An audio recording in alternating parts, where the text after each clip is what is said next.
नमस्कार। और कैसे हैं आप सब। मनु सोनी यूट्यूब चैनल में आपका हार्दिक स्वागत है।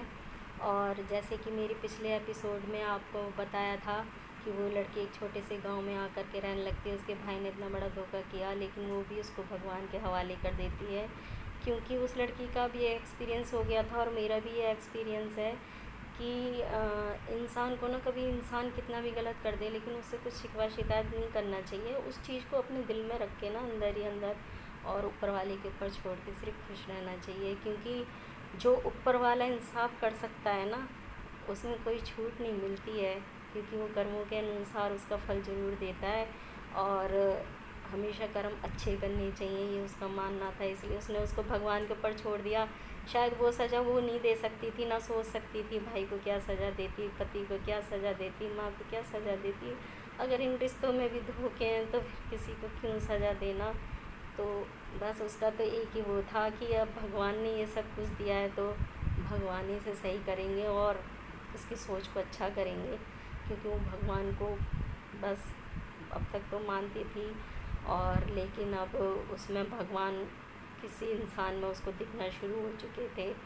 और अब जो मैं आपको बताने जा रही हूँ, जब वो लड़की यहाँ आती है छोटे से गांव में, और आकर के अपने बच्चों को लेके, 5-5 बच्चे उसके साथ होते हैं, और यहाँ आती है और फिर धीरे धीरे करके जैसे तैसे अपनी एक सल्तनत खड़ी करती है। क्योंकि अपनी मेहनत से बनाया हुई झोंपड़ी भी ना, चाहे वो छप्पर हो चाहे टीन हो, मुझे ज़्यादा देहाती भाषा आती नहीं है, क्योंकि मेरी दिल्ली में ही मेरी परवरिश है और दिल्ली की मेरी पूरी फैमिली थी। मेरे दादा सॉरी, जो उनके वो फैमिली थी वो मतलब जो उसके वो थे परिवार, दादाजी वगैरह थे, वो रुड़की से थे। और जो उसके परिवार था, पापा वगैरह सब दिल्ली के थे, और बहुत रिच फैमिली, अच्छी फैमिली से है वो लड़की।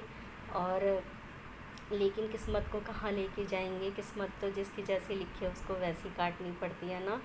लेकिन उसने फिर भी हार नहीं मानी, वहाँ करके फिर उसने मकान बनाया, जैसे तैसे रहने लगी। फिर जो उसका वहाँ दुकान का सामान था उसको ही वहाँ उसने रख करके धीरे धीरे करके अपना सही सिस्टम करने लगी। ट्यूशन के बच्चे जो भी थे, ये जिस तरीके से भी ज़िंदगी चलनी थी चलने लगी। और उस लड़की की अच्छाई देख करके काफ़ी लोग गांव के जुड़े भी। आपको पता है कि गांव में आज भी मान सम्मान होता है, किसी का दर्द समझा जाता है, ऐसी कोई बात नहीं है। गांव में इतने छल कपट नहीं है जितने अब शहरों में हो चुके हैं। जगह जगह पर छल कपट है, पर गांव में आज भी थोड़ा बरकरार है।